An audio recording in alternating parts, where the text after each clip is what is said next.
Seconds and counting. We are go for Apollo 7 at this time.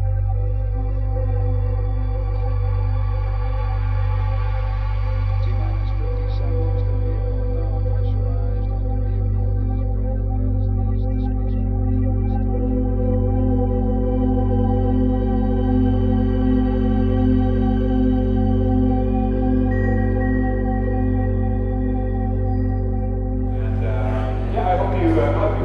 yesterday and saw Joseph's first talk on Bullion Brains bonds and the financial, historical, and cultural analysis of the breakaway civilization. Very interesting, and I do believe that he's going to pick up from that trail and continue that story today. So a lot of good stuff to get to here, ladies and gentlemen. Our guest has a doctorate in patristics from the University of Oxford. He is also the author of many fascinating books in the field of alternative research, history, archaeology, science, and other strange stuff.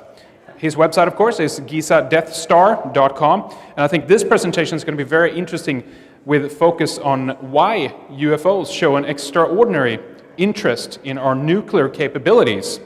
Is this because this technology actually is a gateway to other capabilities? Today his talk will be on UFOs, the Tower of Babel moment, and space collateralization and commercialization, an analysis of worst-case scenario policy formation of the breakaway civilization. All right, ladies and gentlemen, let's get to it. Joseph P. Farrell.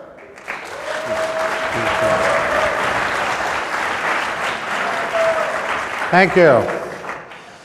All right, let's get started. I'll get the commercial out of the way. This talk is again based on several of my books, some of the more recent ones, but beginning with SS, Brotherhood of the Bell, Secrets of the Unified Field, The Nazi International, Saucers, Swastikas, and Psyops, Covert Wars and Breakaway Civilizations, taking the phrase from our colleague Richard Dolan, and then Covert Wars and Clash of Civilizations, and then finally a kind of a neglected book in some of the series, Babylon's Banksters, all right? So what I want to do in this talk is talk about three main points that I think were signal events, crucial components in the policy formation culture of what Richard has been calling the breakaway civilization. And I love this term, and I'll be referencing it in a moment with reference to some of Richard's writings about this. But there's 3 points to my talk. I want to talk about the necessary background and context by which I think we have to understand the policy formation culture of the breakaway state. The second thing I want to draw attention to in particular, since Richard kind of set me up very nicely by the reference to Wilbert Smith in Canada and Dr. Robert Sarbacher, I want to talk about UFOs, nuclear weapons, and the inevitable threat assessment that's going to come out of this. Now, please understand my argument here. I am not saying or suggesting that I believe that all UFO activity must or should be interpreted as hostile or potentially hostile. I'm merely suggesting that some of the activity is at the very minimum provocative, and certainly would have been viewed that way if not been viewed as hostile by the national security establishment. The final thing I want to talk about is the Kardashev scale and what I call the FARRELL corollaries and the Tower of Babel moment of history, because I do definitely believe that we are in it again. All right, let's remind ourselves from Richard Dolan's writings of what he said precisely about the breakaway civilization, because I think this is probably one of the most astute and apt summaries of the concept that you will find out there. Listen very carefully.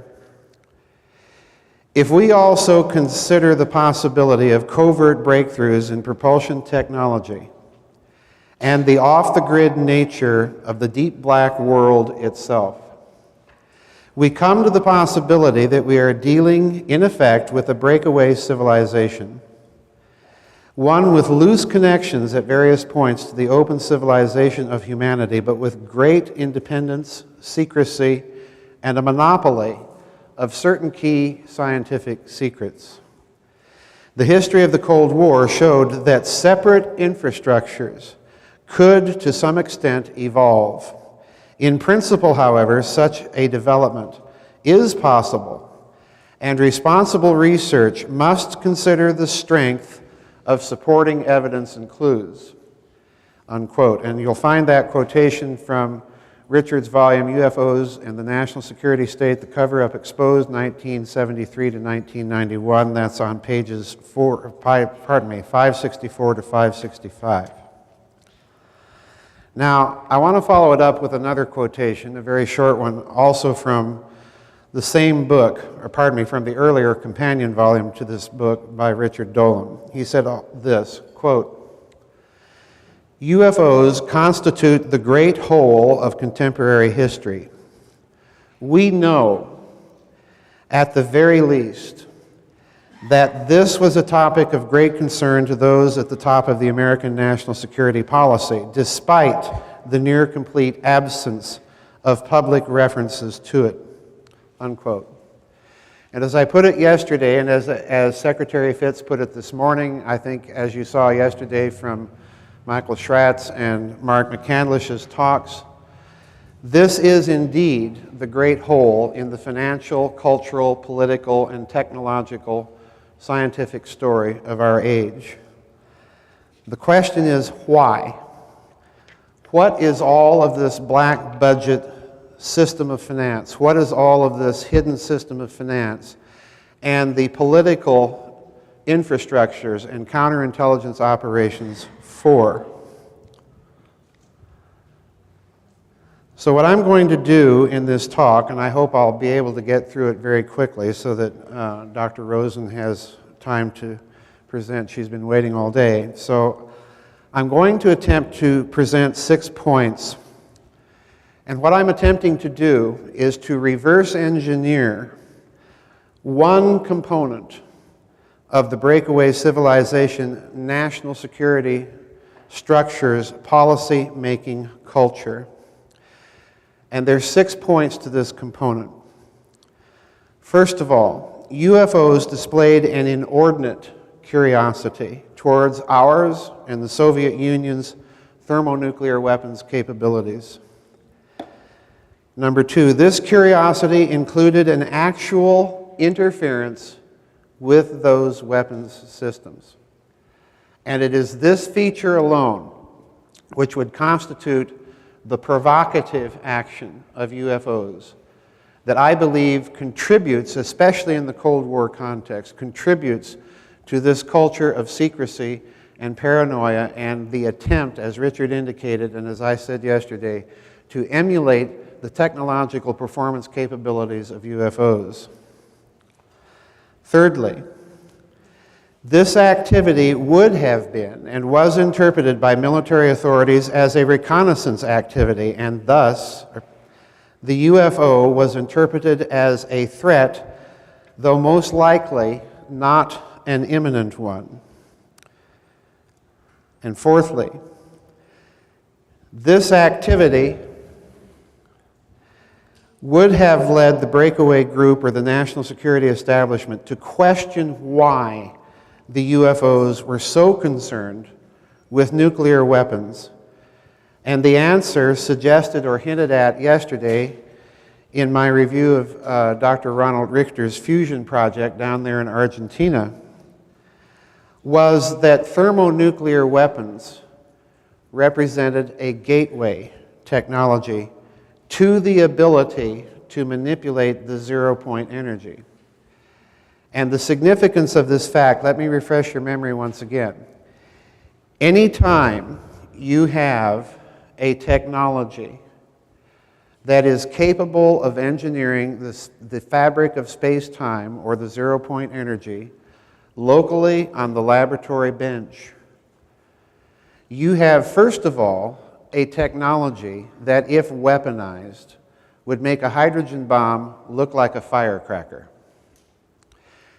If you engineer it for propulsion purposes, then quite literally, the sky is the limit. And thirdly, as Richard intimated in his talk, this would mean a complete restructuring of the financial system is necessary. And as Catherine suggested this morning, they are in the process of erecting a new system. So the question is why? And I would submit that, following Richard Dolan's suggestion, that the reason is the UFO is the great hole in our contemporary culture, and particularly in our understanding of technological developments. So then, the fifth point. This would have led that national security structure to the conclusion that technological progress was not linear, but geometric. And thus, and this is an argument that you have to think about very carefully, and thus that humanity was not millennia or centuries behind whoever is behind the UFO, but perhaps mere decades. And I'll be presenting at the very end of this talk some very provocative and mind-boggling statements that have been issued lately by NASA and DARPA. Now, this would have initiated, as I suggested yesterday, a long-term mega Manhattan Project. Imagine the Manhattan Project on steroids, with not billions but trillions of dollars over decades to spend and research some of these technologies for the purposes of the technological emulation of the phenomenon. And then finally, this would have led to the realization, all of the previous points, would have led to the realization that humanity was in a danger period, a Tower of Babel moment of human history, during which non-terrestrial intervention prior to such human technological emulation in human affairs and independence had to be contemplated and prevented. And let's refresh ourselves for a moment about the Tower of Babel story in the Old Testament. Because you read the Old Testament, and any time there is an intervention by God or the gods, it's always in the context that whatever activity that humanity or the ancient Hebrews are engaged in, this is a sinful activity, and it has to be stopped and punished. But when you read the story of the Tower of Babel in chapter 11 of Genesis, something very unusual doesn't occur. And that is, there's no mention that humanity building this tower, which can reach unto heaven, is doing anything sinful. What does it say? And the Lord noticed that man was building this tower which could reach unto heaven, and listen carefully, which if they completed, they would be able to do whatsoever they imagined to do. So in other words, even that text is suggesting very, very dimly that there's a technological aspect. Quit thinking in terms of Renaissance paintings of big towers built out of bricks reaching to heaven. What it's talking about is a physics that can manipulate the mechanics of heaven, that can manipulate the physics of gravity, that can manipulate the physics of zero-point energy. So this is an activity that had to be stopped. And the UFO and nuclear weapon question are intimately related, as we're going to see, to that proposition. Now, my argument is not that the breakaway group would hold such views and formulate such policies based upon these views to the exclusion of other analytical hypotheses, but merely given the military and intelligence culture that these views and analyses and policies are being formulated in, that they would have had to consider the potentiality of a threat and derive some sort of long-term research plan and response to the phenomenon. So it's a Tower of Babel moment.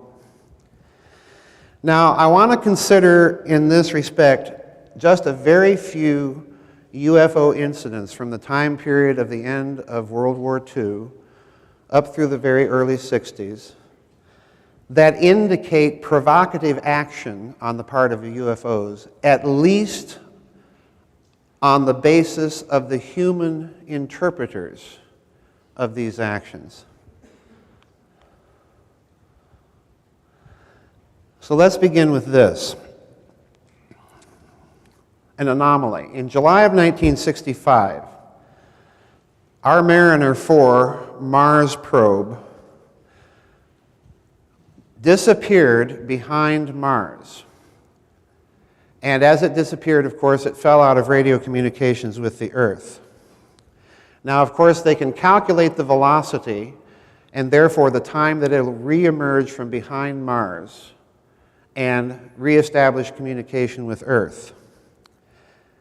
But 12 minutes passed before anything was heard from this satellite. And this is an incident reported by an old ufologist back in the 1960s, Frank Edwards, Flying Saucers Here and Now, page 90. And they have no idea why this happened. We don't know if UFOs were involved or not. But then consider this. The Anna and Firefly Telstar communications satellites in October of 1962, the Firefly satellite went completely dead, and the U.S. Air Force assumed that for whatever reason it was lost. But, unexpectedly, in August of 1963, it came back online. Now, certainly, they weren't pointing the fingers at the Russians, because the Russians didn't have that kind of go-get-it, grab-and-snab capability back then. Consider this incident, and this is a direct UFO incident. On October 19th of 1953, an American Airlines DC-6 departs Philadelphia for Washington, cruising altitude about 8,000 feet. The crew spots a UFO, which dives at the aircraft, forcing it to take emergency evasive action. The story ran once in the Washington Post morning edition. And again, this is Frank Edwards, Flying Saucers Serious Business, page 43. Let's consider this one. On November 3rd and 4th, in a nighttime flight in 1957, a Brazilian Varig Airlines cargo flight from Porto Alegre to Sao Paulo sees a rapidly approaching UFO. The crew inside the plane smells something burning, and after the UFO departs, the radio, the aerial direction finder, and the right engine generator are burned out. So in other words, we have a signature of almost total electrical system failure. The aircraft has to turn around and return to Porto Alegre. Again, in August 14th, 1957, another Varig Airlines C-47 cargo airliner. They spot a disc with a dome on top of it. The UFO flies close once again to the C-47. It causes the cabin lights to dim, the radio reception to go dead, and the engines to sputter. When the UFO departs, again, the electrical systems return to normal. And again, that's Frank Edwards. Now, why am I bothering you with all this? Well, it's because of this. If you total all this up, and there are many such incidents, these are some early ones on into the early period of what? Satellite technology. So we've got three things that they would be immediately concerned about. First of all, any space probes and space assets are potentially at risk.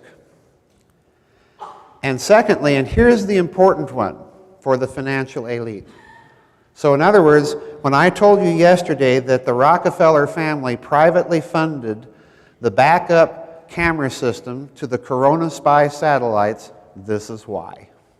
Okay? The second problem is that the capability to interfere with satellite space-based communication systems, and hence the emerging electronic world of international financial clearing, which, as Secretary Fitz suggested this morning, is based upon those satellite assets, are ultimately going to be potentially at risk. And this is the system they're engaged in putting into place at this time. So in other words, the UFO constitutes a direct threat to their plans. And they'll study it for that reason alone. And then thirdly, obviously, civil passenger and cargo shipping by air are potentially at risk. Now, if this isn't enough to make you stop and consider that the national security apparatus is going to be tremendously concerned with the UFO problem, then let's look at this. Now, if you don't know this gentleman's work, I want to urge you to get it and study it. It's a very thoroughly researched, about 500-page volume. It's written by Robert Hastings. It's called UFOs and Nukes, Extraordinary Encounters at Nuclear Weapons Sites. And I'm going to be referencing his work in this part of my talk.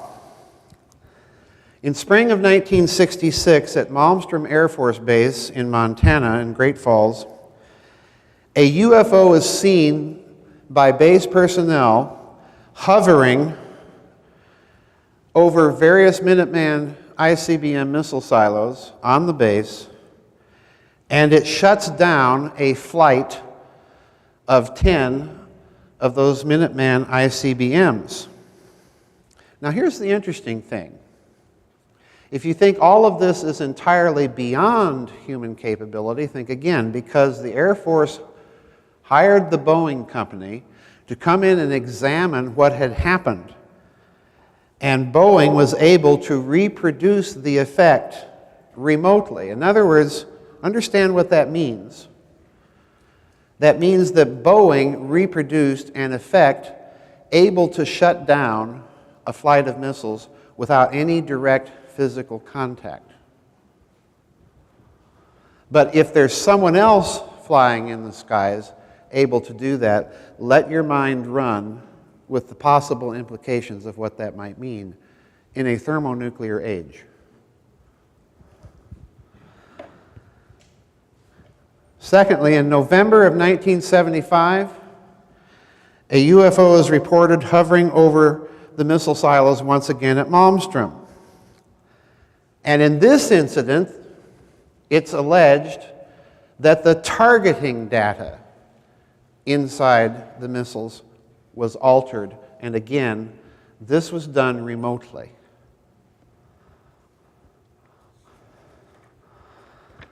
Now let's go to my home state. I love this one. Let's go to my home state of South Dakota, okay?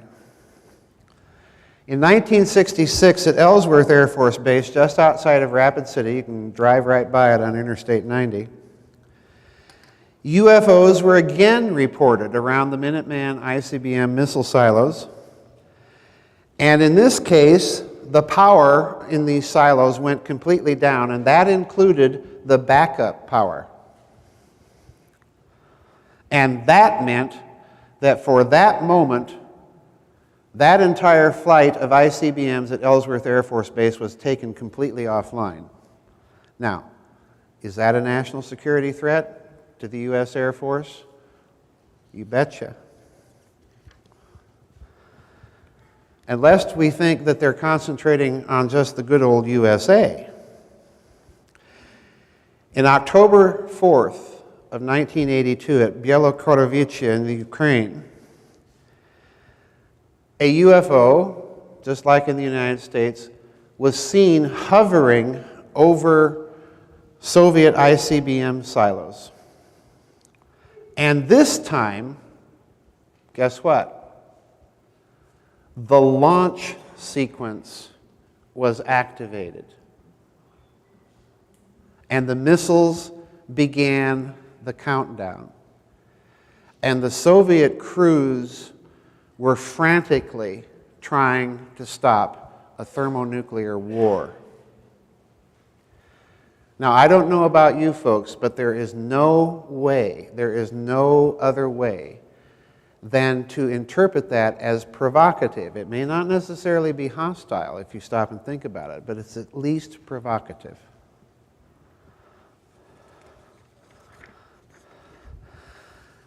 So let's ask ourselves the question.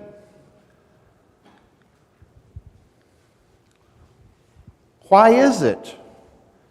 Put yourselves again in the shoes of the national security analysts inside this breakaway civilization structure.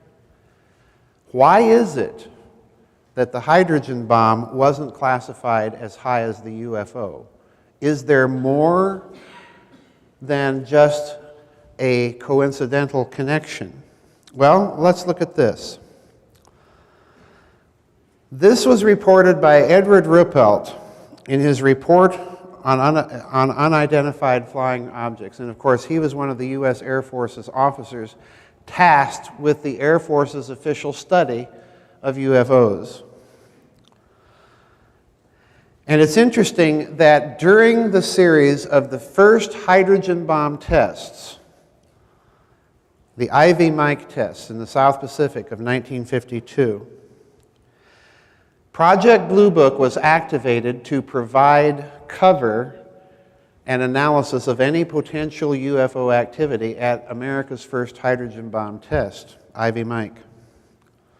Ruppelt states this, quote, "The crews of Navy and Air Force security forces who did go out to the tests were thoroughly briefed to look for UFOs, and they were given the procedures on how to track and report them.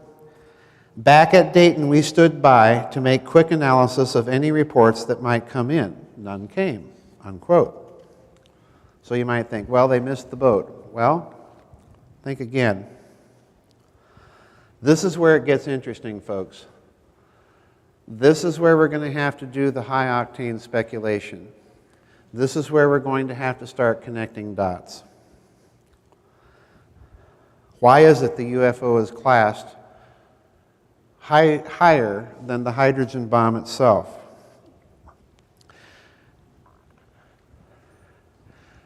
The entire Castle series of tests was monitored by UFO activity.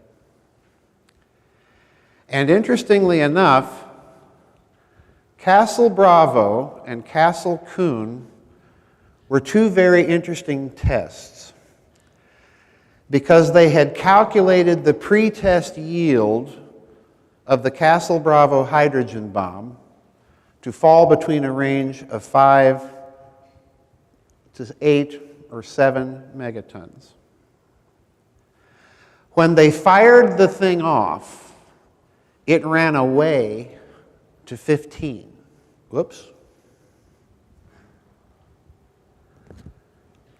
Now, part of the problem is that our thermonuclear engineers later came up with the explanation that some of the lithium deuteride that they had in the fuel mixture for the bomb was lithium-7. And they said, well, we simply didn't know that lithium-7 would enter the fusion chain reaction. Again, whoops. But now you'll see the reason why I mentioned, another reason why I mentioned Dr. Ronald Richter down in Argentina. Remember him?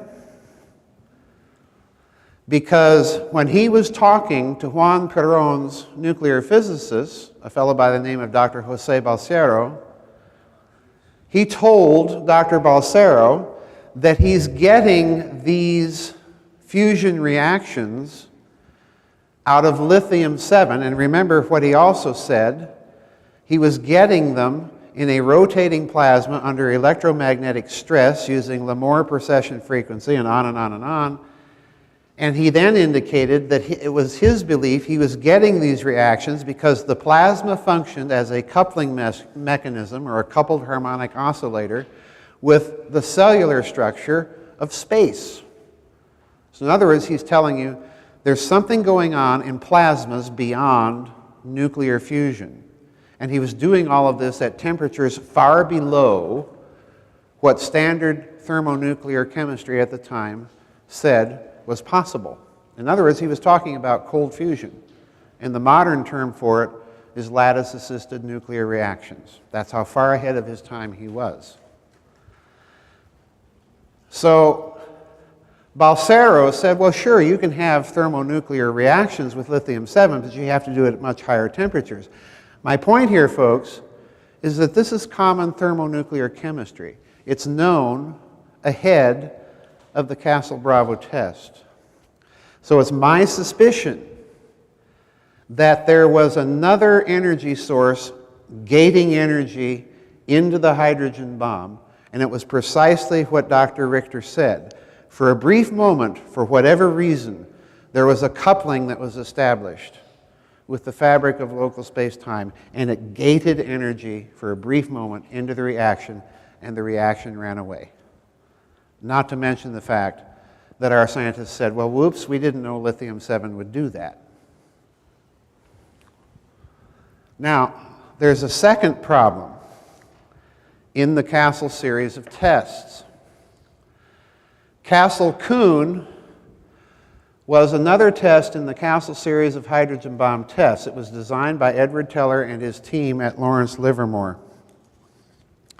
When Castle-Kuhn was detonated, it had a pre-calculated yield of about 5 to 7 megatons. When it was detonated, it fizzled and only achieved a reaction of a mere 900 kilotons. In other words, the bomb was considered a failure. And yet, it's designed by the very man and his team at Lawrence Livermore that have designed our hydrogen bombs. Why the failure? I suggest that one reason might be found in the high-octane speculation of the day. And I'm reading to you from my book, let me find it here, Covert Wars and Breakaway Civilizations, and it's quite a lengthy quotation, and I'm going to try and race through this for you. If some of these UFOs are the product of an actual technology, and if this technology includes a field propulsion capability that is based upon the ability to manipulate or engineer the local fabric of space-time, then it stands to reason that this capability could be deliberately employed, here it comes, either to alter the yields of nuclear or thermonuclear devices, either greatly magnifying them or greatly damping them, as is suggestively the case with the Castle-Kuhn test. The presence of UFOs throughout the Castle series of tests, plus the extraordinary inability of American engineers to calculate pre-test yields on the basis of standard thermonuclear chemistry, would indeed have made the UFO a priority matter for the national security state, if for no other reason than that these capabilities implied the ability to render the whole nuclear weapons enterprise so much useless hardware, or the converse, the ability to render it vastly more efficient than its designers intended. So, small wonder then that the matter was classified higher than the hydrogen bomb because it's directly related to it. It implies a physics of much more flexibility and destructiveness. Now, I believe, very definitely, as I say on the slide up here, I believe that it's this type of speculative reasoning, of a process of reverse engineering a phenomenon that they're encountering, that lies behind, at this very same moment of history, that lies behind the disappearance of anti-gravity as a subject of discussion in the open, popular, and technical journals at that time. Because there was a lot of it before this time period. But after these nuclear tests, it shuts down. This means that they had to determine the physics principles which they did not know that were operating. So now do some dot connecting with me. What's the sun? The sun, according to the Standard Model, is a big, huge, chained-up ball of plasma. It's a big, huge, chained-up hydrogen bomb. And what's it doing? Well, it's rotating, okay? And that plasma, incidentally, is rotating at different velocities at different points on the surface of the sun. The physicists call that differential rotation. So it's creating a bit of a twist as it rotates in the plasma. And all of this is also going on in a plasma that's under tremendous gravitational and electromagnetic stress, okay? And all of this somehow, according to Einstein, who's simply looking at the gravity aspects of it, all of this somehow creates a gravity well in the fabric of local space-time that keeps all the planets neatly and tidily in their orbits around the sun. So in other words, folks, you're living in a space warp. That's what you're living in. Now, let's talk about the Nazi bell. If you know the story, as I've been trying to outline it, what were they doing? Well, they were taking two counter-rotating cylinders into which they injected a plasma-inducing material. They rotated these cylinders mechanically counterclockwise and also electromagnetically counterclockwise. They induced a plasma state in the central core of this device, which was an anode and the outer core a cathode, and then they pulsed that plasma with extremely high direct current electricity. So what do you got again? You've got plasma, counter rotation, there's your differential rotation in the sun, counter rotation, electromagnetic stress, same thing. Now let's look at a third thing. If you recall Mark McCandlish's lecture from yesterday morning, his alien reconstruction vehicle, what do you have? What did you have? You had a plasma material in a central core. You had two plates of capacitors and dielectrics under electromagnetic stress, and all of this was being what? Rotated. So there's three things now. There's a natural object and two examples of a hidden technology that we've heard about that have leaked out that are essentially employing the same principles as would have been evident in a hydrogen bomb set off within the gravity well of the sun. So this is going to lead them ultimately to the type of consideration of, well, just who are we dealing with that can do this, that can make all this happen? This is Dr. Nikolai Kardashev, famous Russian astrophysicist and astronomer. And in thinking about these types of questions, Kardashev formulated a classification system. You often hear Dr. Michio Kaku talking about the Kardashev system. Carl Sagan talked about the Kardashev system.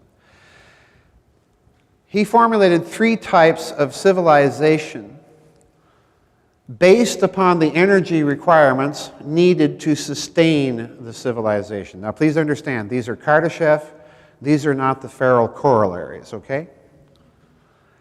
A type 1 civilization would have the energy requirements of the resources of an entire planet. A type 2 civilization would require the energy resources of an entire star. A type 3 civilization would require the energy resources of an entire galaxy. And of course, at each stage, you're implying a technology. Please catch on to this. You're implying a technology able to engineer systems on each of those three scales.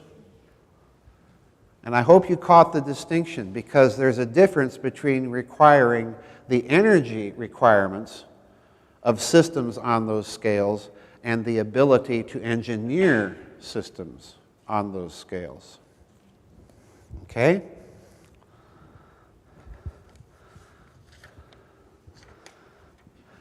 Now, while I was researching for this presentation, I ran into this interesting book, and I decided to include it in case some of you are unaware of it. A book by Dr. Travis Taylor and Dr. Bob Bone. And you can see the title here, Alien Invasion, the Ultimate Survival Guide for the Ultimate Attack. Okay?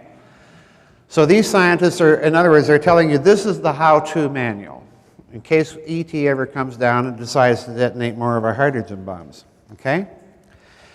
And they redid Kardashev's classification scale. Whoops, I went one too far. There we go. They've divided it into 5 civilization types requiring the energy output of 10 to the 16th to 10 to the 26th power watts. And they say that this is roughly equivalent to the type of civilization that you see in Star Trek, the original version. A type 2 civilization, the energy requirements of 10 to the 26th to 10 to the 36th watts would be more Star Wars Galactic Empire. And it's interesting, you see how they're trying to communicate the basic concepts that we've already been made aware of in our science fiction, television, and film.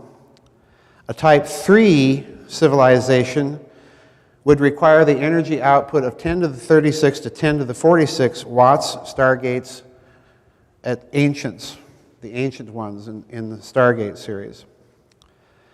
A type 4 civilization, 10 to the 46 to 10 to the 56 watts, Star Trek The Next Generation's Q, if you're familiar with that infamous character from that particular series. And then a type 5 civilization, 10 to the 56 to 10 to the 66 watts, Doctor Who, if you're a fan of that show, the Time Lords. But then they boil it down to some more scientific terms, and they give us a little equation here. V equals the warp factor times the speed of light, okay? To give you an idea of the types of technology that they're thinking about. A is the warp factor capability, C, of course, is the velocity of light, and then V is your ability to transit a system of a galactic scale. With A set to 0.1, your galactic transit time in the Milky Way galaxy would be, get this, 400,000 years if you had a partial basis of warp capability, basically where we're at now. If your warp capability is capable of 1 or the velocity of light, it's going to still take you 400,000 years to get across the Milky Way galaxy. But now if you have a warp capability of 100, it's only going to take you 4,000 years to get across the Milky Way galaxy. And you can see what they're talking about here. World ships.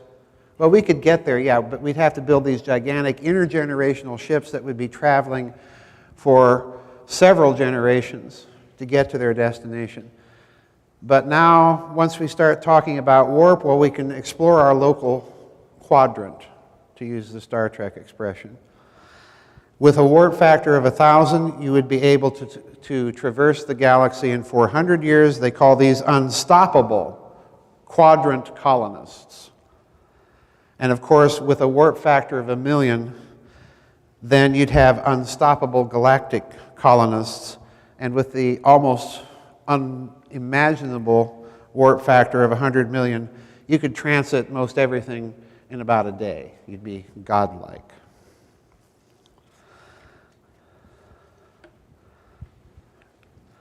Now, here's the implication, I think, of what they're getting at. Nuclear weapons, as I've been outlining them, are therefore a gateway technology to these capabilities. It's not, therefore, the nuclear weapon as such that they may have been interested in, but rather if we figure out what the implications of this physics are in terms of these kinds of abilities to take humanity off planet and begin serious exploration and colonization of space. Because, folks, chemical rockets just ain't gonna do the job. So it's that capability plus the implied capability of, oh, what if they weaponize this stuff? And that's the same concern of the elites. We know we've been able, at this moment, right now, phys.org is reporting on experiments being done in Australia, being done at MIT, of temporal cloaking, removing little micro events from the time stream. And what they're telling you, if you read between the lines, is yeah, we're engineering what? The fabric of space-time locally on the laboratory bench. But remember something. Remember the man I mentioned yesterday, Gabriel Krohn, writing about all of this in his physics paper that wins him the Montefiore Prize in 1935 at the University of Liège in Belgium? He said the same thing in 1935. And he said it in response to electrical anomalies that engineers were noticing in large networked electrical systems, particularly, interestingly enough, rotating ones. And what he's telling you, folks, what he's telling you is that these tensor equations of Albert Einstein can be brought right down here onto the laboratory bench to engineer electrical circuits with 1935 technology. He's telling you that even back then, they had a rudimentary capability to do this. Small wonder that it only takes $1,200 to rent a copy of one of his books from a corporate library. So let's go back to Kardashev. I believe that what this might imply, at least for some of the policy planners in this breakaway civilization, was that they might have been, if they were thinking in terms of Kardashev, that they were dealing with a civilization of a type 1 or type 2 capability. Because after all, if they were on the godlike end of that spectrum, that the doctors Taylor and Bone talked about in their book, then if they're at the godlike end of the capability, they probably wouldn't have been all that interested in human hydrogen bomb pop guns. Okay? But if they are closer to us in terms of a physics science and a technology based upon that science, it would be of more concern to them, because it would mean that we're entering into competition in some respect. So here's how I put it in Covert Wars and Clash of Civilizations. I'm going to read this again to you. The concern and activity of UFOs would have compelled the breakaway group and its scientists to take a second look at nuclear weapons, to evaluate and perceive them not as weapons in and of themselves, but as gateway technologies to much greater capabilities. These considerations would have brought upon the breakaway civilization a disturbing realization that the A-bomb and H-bomb heralded humanity's second entrance into the Tower of Babel moment of history. That dangerous period when it was on the verge of political and cultural and economic unity, and Richard stressed this in his talk, and more importantly, it was on the verge of the acquisition of cosmic technological capabilities. Now, for the breakaway civilization, this would have meant that a delaying action, inclusive of the possibility of psychological operations, would have to be waged, while a crash program was developed to find out exactly why nuclear weapons were of such concern to those behind the UFOs, and then to develop the technologies to emulate its performance and bring humanity to the point of parity or near parity before a repeat of the Tower of Babel moment occurred. So in other words, if you look at what I've just told you and combine it with what Michael Schratt told you yesterday and with what Mark McCandlish told you yesterday, with what Richard talked about, with what Catherine talked about, with what John talked about, if you look at what all of this means, they're not only going to create a hidden physics and a hidden technology, they're going to create the infrastructure to keep it suppressed and control everybody's thinking. And that means manipulating even the differences between a public consumption science and a hidden science.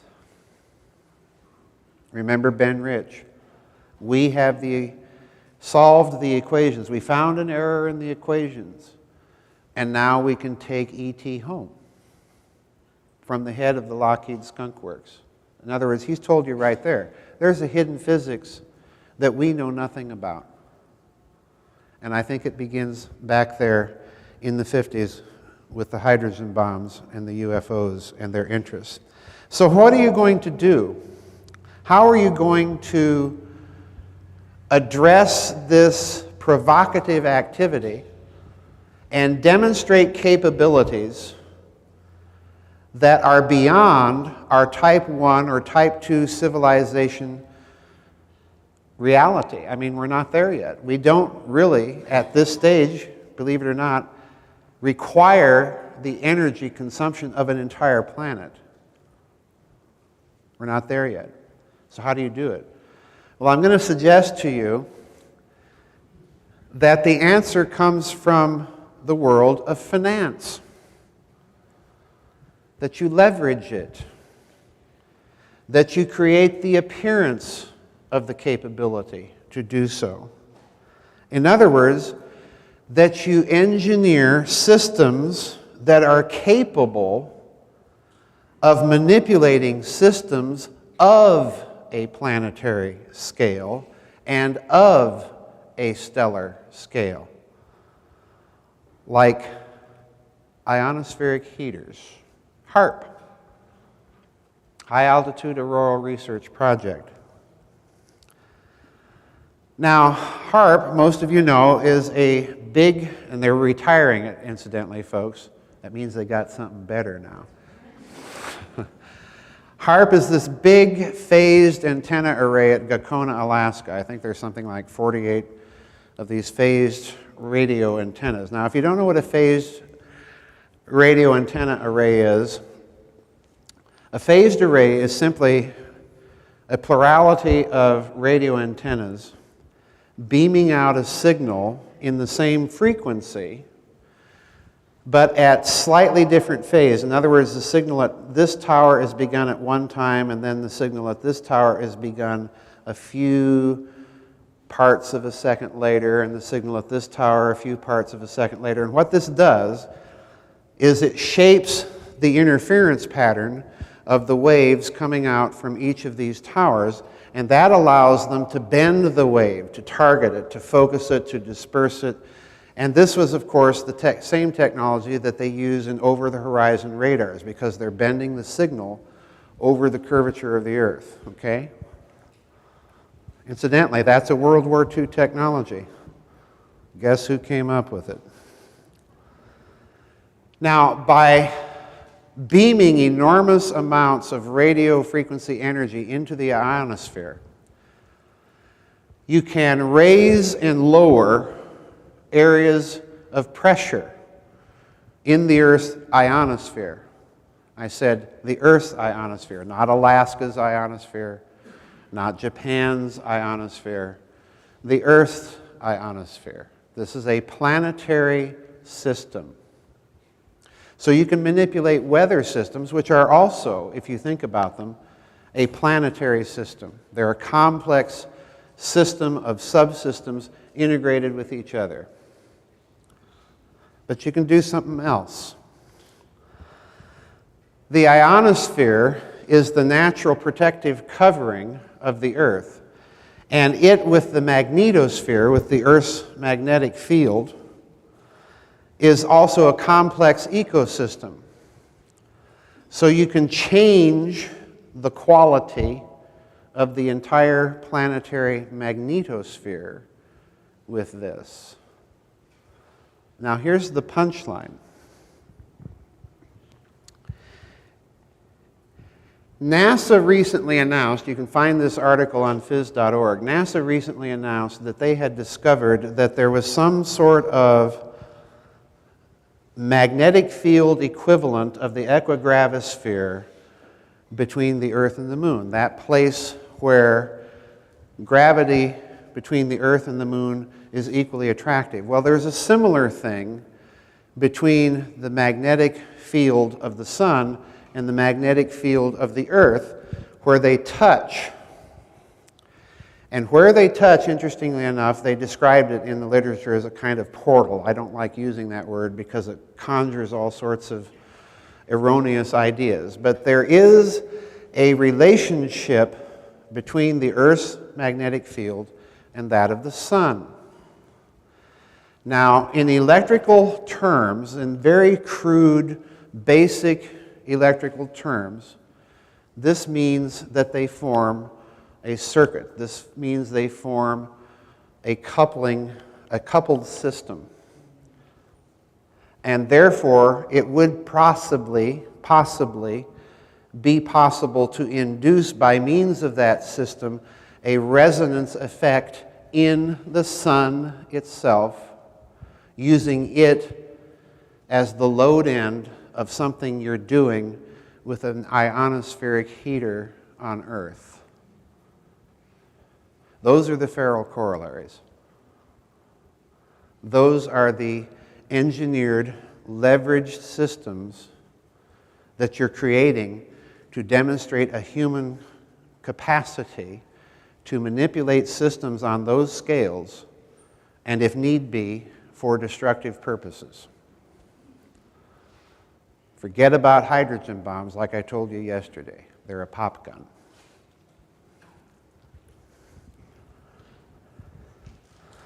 And remember what I said. The Air Force has recently shut HAARP down. Got something better now.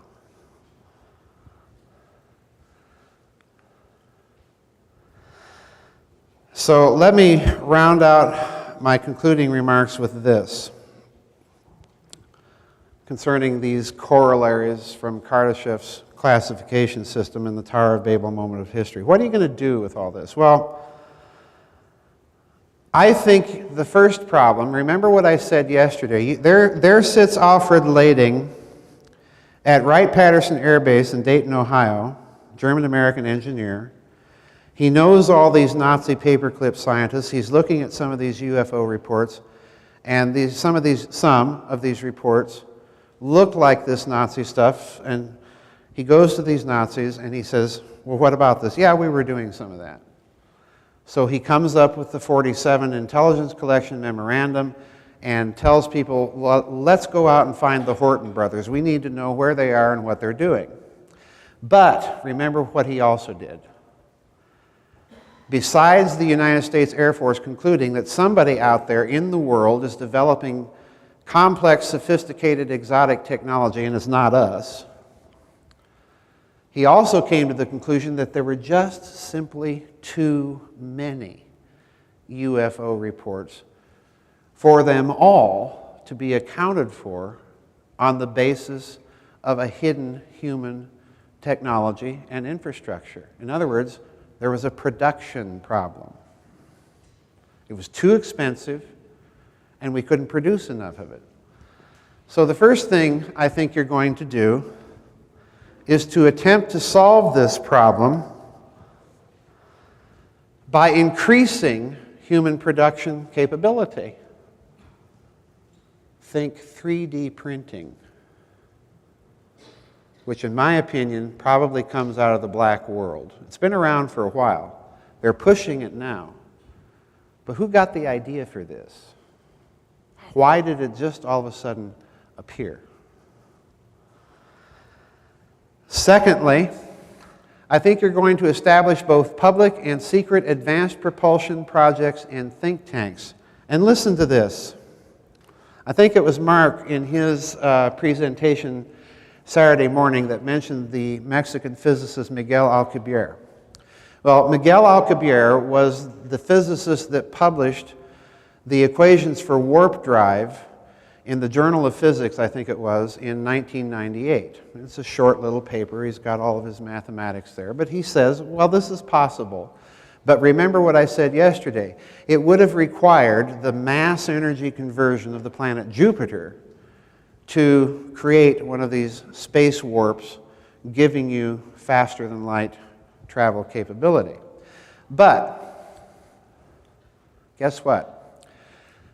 Dr. Harold Sonny White at NASA has said that the metric, in other words, the measure of space-time cells in Dr. Alcubierre's equations is too big.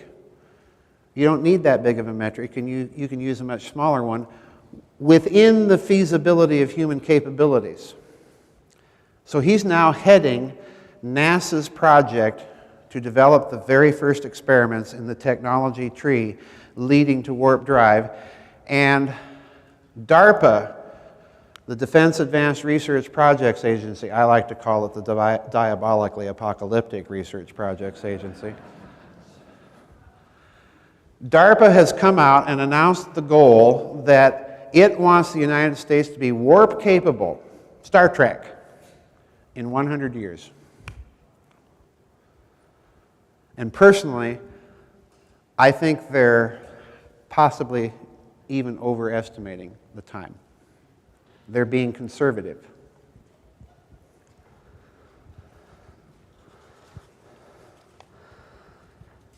What else are you going to do? And Richard Dolan put this point perfectly in his talk.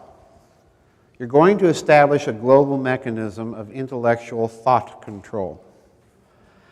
And part of it, absolutely, is going to include a monitoring of UFO groups, reports, events, to mine data, to see what people are talking about. Fifthly, you're going to establish public and secret programs to explore all relevant issues related to the UFO phenomenon, including, and this is a very important point, including religious and mythological investigations of old texts from a physics or scientific point of view.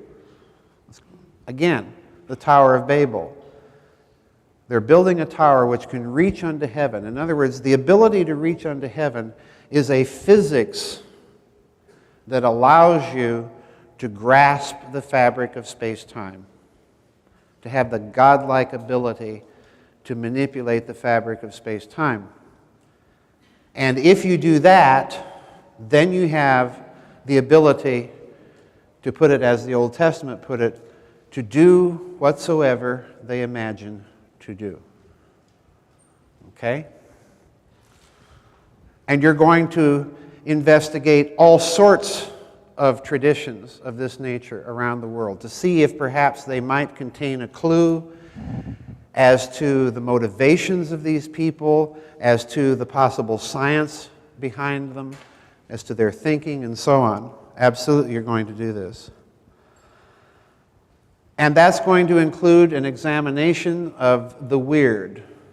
And thank you, Richard, for mentioning, for mentioning the weird, because I was debating whether or not to throw this in. But you're going to investigate the consciousness aspects of these phenomena, and that, unfortunately, is the subject of another talk in and of itself. So what do we end with? This is my last slide. We end where we began. You need lots of money. And as I indicated yesterday with this fake bond from those bearer bond scandals where our government officials are confidently assuring us, no, these are all fake, no need to worry. Well, people don't counterfeit $7 bills. And the fact that it's coming with an association from an East Asian securities trading company with all of these little illusions, the moon, the space shuttle, the lunar excursion model on the back, suggests to me that this system that we've been describing in the last 2 days of hidden finance and fraud that was put into place at the end of World War II, they had to have something to offer the banksters to tempt them to participate in a scheme this vast and this illegal.